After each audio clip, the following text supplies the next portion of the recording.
Hello. Hello. Good morning दोस्तों। जय हिंद, नमस्कार।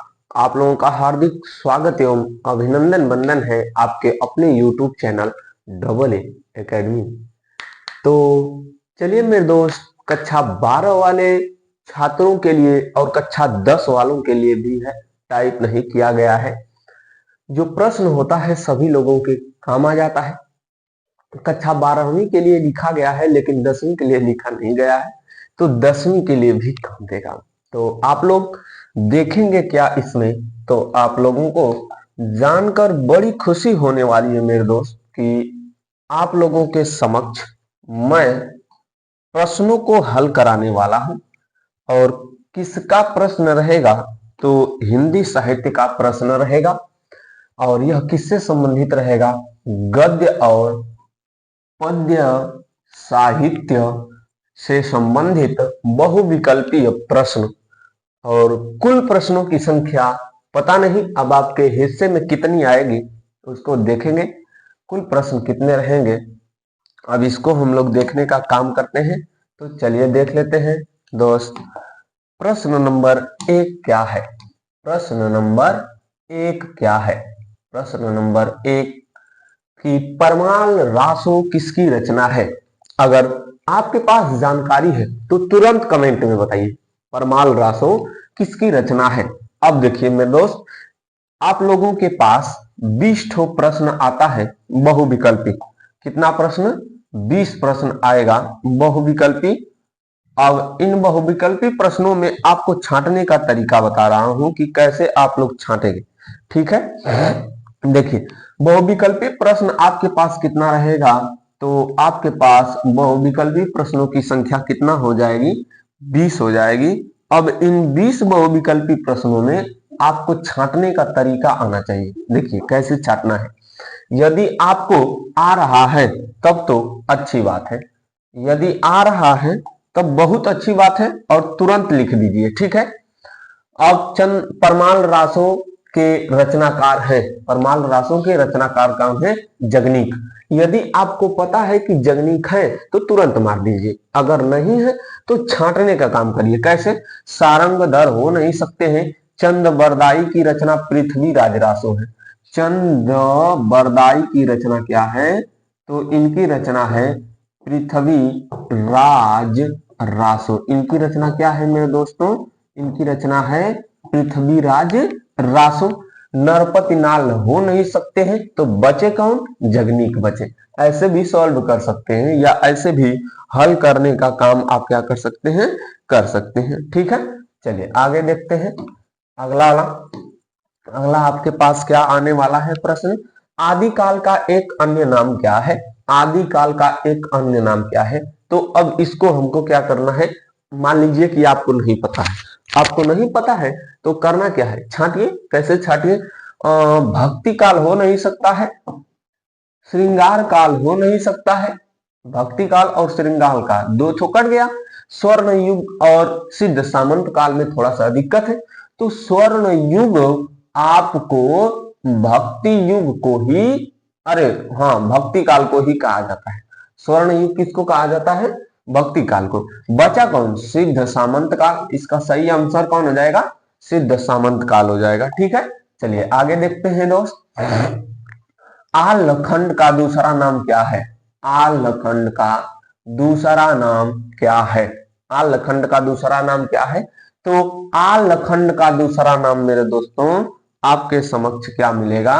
तो आलखंड का दूसरा नाम परमाल रासो। आलखंड का दूसरा नाम क्या है? परमाल रासो। खुमान रासो होगा नहीं, हमीर रासो होगा नहीं, बुद्धि रासो होगा नहीं। इसके यह दूसरा नाम क्या है इसका? परमाल रासो। ठीक है दोस्त, चलिए आगे मिलते हैं। रामचंद्र शुक्ल ने जिस काल को वीर गाथा काल कहा है उसे आदि काल किसने कहा है?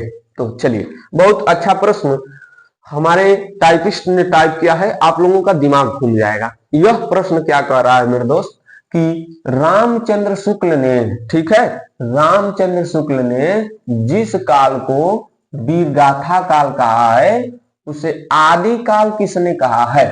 मान ला कि ए के हम ए कहत हई, ए के हम भैया आलोक सर जी ए के का कहत हम आलोक, अरे ए कहत हम, लेकिन क्यों ए के बी कहत ह, तो हम ए के ए कहनी लेकिन ए के बी के कहले यह खाली कहल जात है प्रश्न।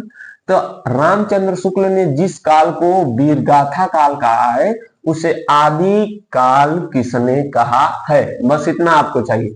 राहुल सांकृत्यायन ने नहीं कहा है, एकदम अच्छी बात है, हजारी प्रसाद द्विवेदी ने कहा है। किसने कहा है? हजारी प्रसाद द्विवेदी ने कहा है। चलिए आगे चलते हैं। छांटने का तरीका भी आना चाहिए, जो नहीं है उसको काटते चले जाइए, जो नहीं है काटते चले जाइए, जो बच जाएगा वही आपका उत्तर हो जाता है। वीरगाथा काल की विशेषता है, वीरगाथा काल की विशेषता क्या है?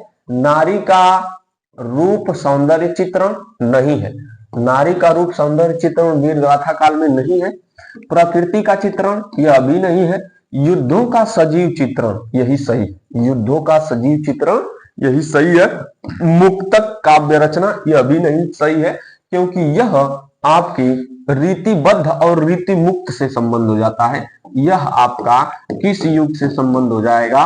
रीतिबद्ध काव्य युग और रीति मुक्त, रीतिबद्ध तथा रीति मुक्त काव्य युग से मेरे दोस्त संबंधित हो जाएगा।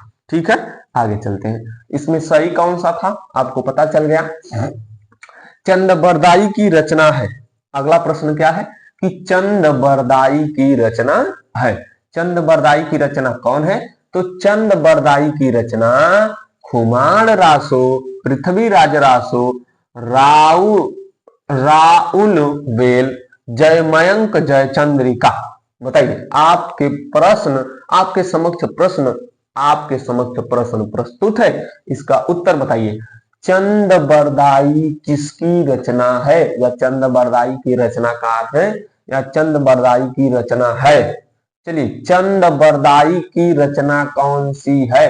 तो आपके समक्ष एक नहीं है, कुमार रासो नहीं है, राउरवेल भी नहीं है, जयमयंक जयचंद्रिका भी नहीं है, बचा कौन? पृथ्वीराज रासो। यही आपका क्या है मेरे दोस्त? सही है। चलिए आगे चलते हैं। हिंदी साहित्य के आदि काल के लिए बीज बपन काल, मतलब देखिए, जो हिंदी साहित्य का आदि काल है, हिंदी साहित्य का कौन सा काल मेरे दोस्त? आदि काल। हिंदी साहित्य का जो आदि काल है इसे बीज बपन काल किसने कहा है? बहुत अच्छा प्रश्न है। हिंदी साहित्य के आदि काल को बीज बपन काल, यानी इसका अन्य नाम क्या हो गया?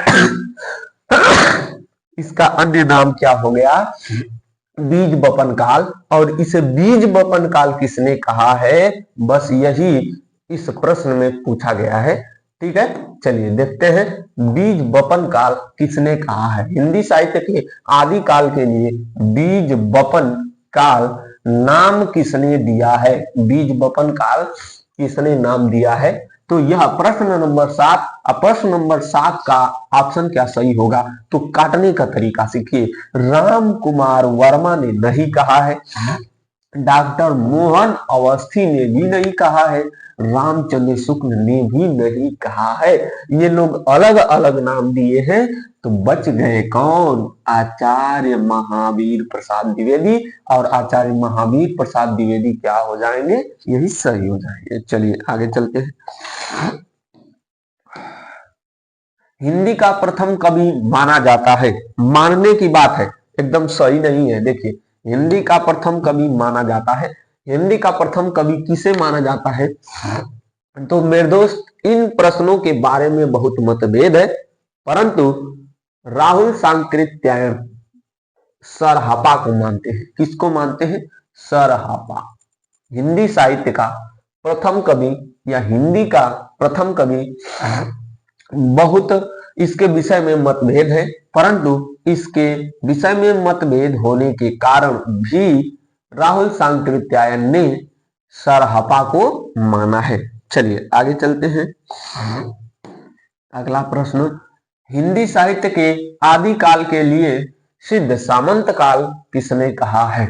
चलिए आपके पास हाँ, हिंदी साहित्य के आदिकाल के लिए सिद्ध सामंत काल किसने नाम दिया?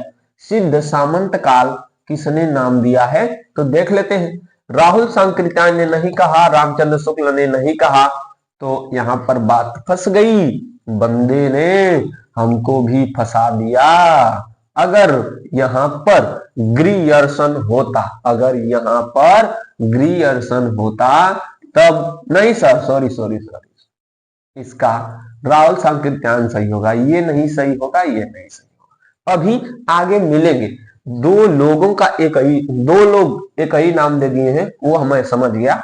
तो हिंदी साहित्य को सिद्ध सामंत काल राहुल सांकृत्यायन ने कहा है। किसने कहा है? हिंदी साहित्य के आदि काल के लिए सिद्ध सामंत काल किसने नाम दिया? राहुल सांकृत्यायन। चलिए देखते हैं आगे। हिंदी साहित्य के आदि काल के लिए चारण काल नाम किसने दिया? चारण काल, कौन सा काल मेरे दोस्त? चारण काल।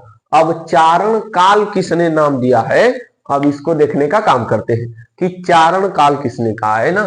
चारण काल सांकृत्यायन ने बीज बपन कह दिया। सांकृत्यायन ने क्या कर दिया? बीज बपन। बीज बपन कहा है, देखते हैं पीछे जाकर थोड़ा सा क्या कहा है सांकृत्यायन ने। देखिए सांकृत्यायन ने सिद्ध सामंत कह दिया है। सांकृत्यायन ने क्या कह दिया मेरे दोस्त?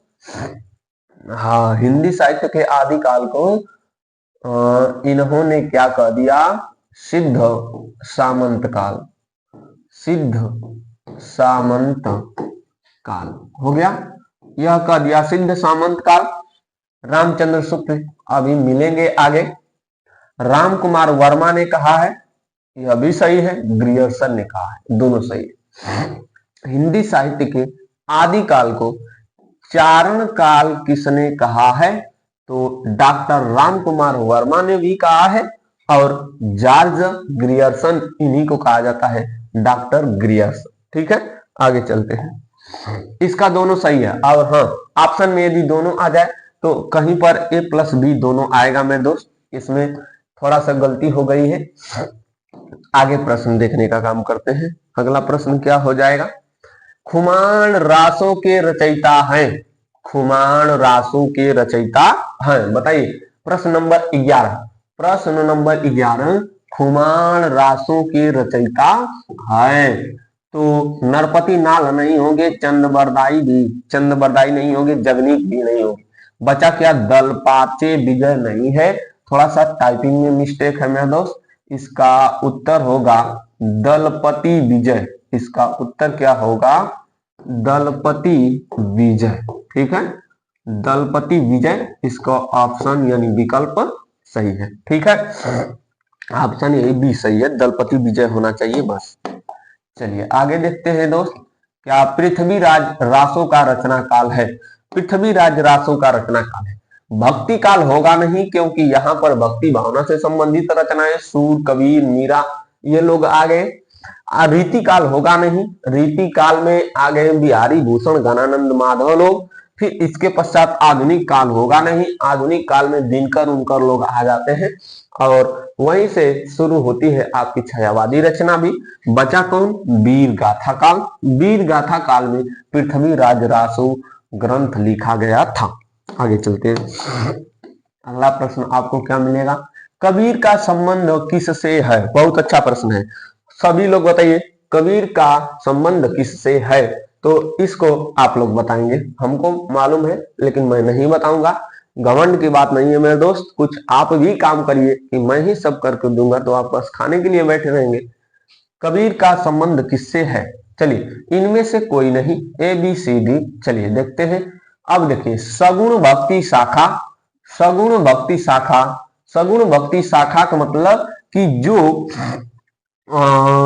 भगवान के गुण का बखान करते थे लेकिन उनके मूर्ति पूजा पर भी विश्वास करते थे। मूर्ति पूजा और उनके सजीव चित्रण उनका करते थे। तो सगुण भक्ति शाखा दो प्रकार की थी। देखिए बता देता हूं, अभी आपके समझ में आ जाएगा। एक थी राम भक्ति शाखा, एक क्या थी? राम भक्ति शाखा। एक क्या थी? राम भक्ति शाखा। एक थी मेरे दोस्त कृष्ण भक्ति शाखा। कृष्ण भक्ति शाखा। अब देखिए यहां पर आपको मिलता है सगुण भक्ति शाखा। अब सगुण भक्ति शाखा आपकी इतना है। सगुण भक्ति शाखा में राम भक्ति शाखा के कवि थे और कृष्ण भक्ति शाखा के कवि। कृष्ण भक्ति शाखा के जो कवि थे वह भगवान श्री कृष्ण के सजीव चित्रण का वर्णन किया करते थे या भगवान श्री कृष्ण का सजीव चित्रण किया करते थे। और जो राम भक्ति शाखा के थे यह भगवान श्री राम के किसके? भगवान श्री राम का सजीव चित्रण किया करते थे। तो अब बताइए कबीरदास किस में थे? अब आपको समझ में आ जाएगा। न कबीरदास राम का बखान किए हैं, न कृष्ण का बखान किए हैं, न राम की बखानी न होने की, न कृष्ण की बखान की। तो ये सगुण भक्ति शाखा से संबंध नहीं रखते थे। इसका मतलब यही हुआ। तो ऑप्शन में क्या है? निर्गुण भक्ति शाखा। निर्गुण भक्ति शाखा क्या हो जाएगा? सही हो जाएगा। आगे चलिए देखते हैं। अगला वाला प्रश्न आपके समक्ष है। रीतिकाल के किस कवि ने वीर रस में रचना की है? रीतिकाल के किस कवि ने? आप प्रश्न नंबर 14 बहुत अच्छा प्रश्न है मेरे दोस्त। बताइए रीतिकाल के किस कवि ने वीर रस में रचना की है? आपके पास बहुत अच्छा प्रश्न है, बताइए। मैं इंतजार कर लेता हूं। जल्दी से बताइए आप लोग। चलिए गानानंद होंगे नहीं, घनानंद होंगे नहीं। देखते हैं गानानंद होंगे नहीं क्योंकि इनकी रचनाओं में कहीं वीर का वर्णन ही नहीं किया गया है, श्रृंगारिक वर्णन है। बिहारी में भी श्रृंगारिक वर्णन है, सेनापति में प्राकृतिक और कहीं कहीं पर छिटपुट श्रृंगारिक वर्णन है। बचे कौन? भूषण। यही भूषण क्या हो जाएंगे? सही हो जाएंगे। चलिए आगे देखते हैं। हिंदी साहित्य की महत्वपूर्ण रचना है आपकी। चलिए देखते हैं क्या।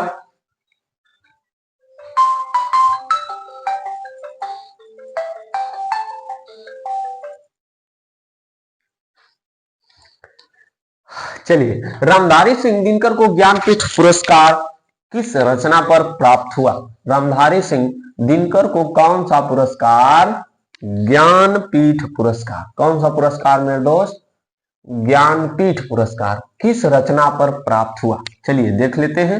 रेणुका गलत, रश्मि रथी गलत, कुरुक्षेत्र गलत। सही क्या हो जाएगा तब? उर्वशी। ठीक है 15। आगे चलते देखते हैं।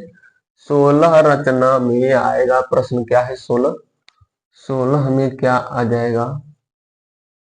निम्नलिखित में से कौन सा ग्रंथ आदिकाल का है? निम्नलिखित में से कौन सा ग्रंथ आदिकाल का है? बहुत अच्छा है। सूरदास भक्ति काल गलत। पद्मावत मलिक मोहम्मद जायसी गलत। बिसल देव रासो यही सही होगा। आंसू जयशंकर प्रसाद। बहुत दिमाग से इस बंदे ने टाइप किया है भाई साहब, मानना पड़ेगा। सूरदास किस काल के कवि हैं? इसको भाई साहब ने लिखा। पद्मावत के रचनाकार कौन है? इसको उन्होंने लिख डाला है बहकाने के लिए। बिसल देव रासो, रासो ग्रंथ है, वीर रस का है और आदिकाल से संबंधित है। सही है। आंसू के रचनाकार जयशंकर प्रसाद है, इसको इस बंदे ने लिखा है। यहां पर दो रचना में रचनाकार, पद्मावत में और आंसू में इस भाई साहब ने रचनाकार को डाल दिया।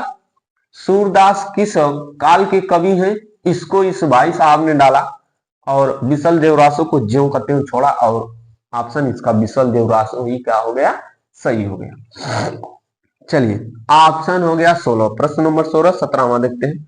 17 आजा भैया आजा। निम्नलिखित में से महाकवि भूषण की रचना है। निम्नलिखित में से महाकवि भूषण की रचना है।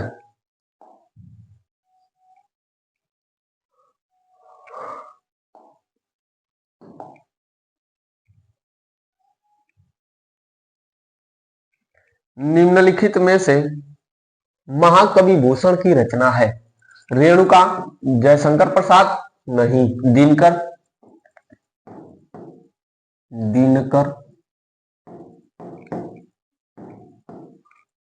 दीपशिखा, चिदंबरा। किसकी रचना है बताइए? लेकिन छत्रसाल दशक इसका क्या हो जाएगा? सही हो जाएगा। निम्नलिखित में से महाकवि भूषण की रचना है, तो ये भूषण की रचना कौन है? छत्रसाल दशक। चलिए आगे देखते हैं। कवि वचन सुधा पत्रिका के संपादक या कवि वचन सुधा पत्रिका का प्रकाशन किया था? बालकृष्ण भट्ट, गलत। जयशंकर प्रसाद, रामचरित्र उपाध्याय, गलत। सही होगा भारतेंदु हरिश्चंद्र। आगे चलते हैं। और अनघ के रचनाकार है? अनघ के रचनाकार बताइए, अनघ के रचनाकार कौन है? निराला जी नहीं है, जगन्नाथ दास रत्नाकर भी नहीं है, सियाराम शरण गुप्त भी नहीं है, तब मैथिली शरण गुप्त। सही, अनघ के रचनाकार मैथिली शरण गुप्त। चलिए आगे चलते हैं दोस्त। अगला, तार सप्तक के संपादक कौन है? तार सप्तक काव्य संकलन के संपादक है। दोनों बातें कही है, प्रश्न थोड़ा सा घुमाकर पूछने का तरीका है। तार सप्तक के संपादक है कौन है? तो सच्चिदानंद, हीरानंद, वत्स्यायन, अज्ञेय। यही क्या है? सही है। ठीक है, तो आप लोगों के लिए प्रश्न क्या है कि प्रथम तार सप्तक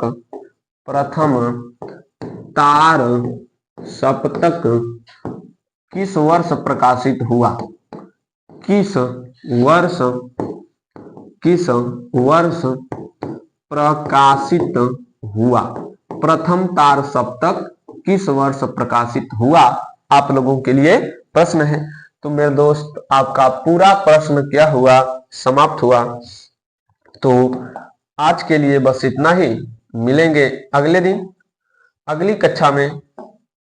तब तक के लिए जय हिंद दोस्तों, नमस्कार।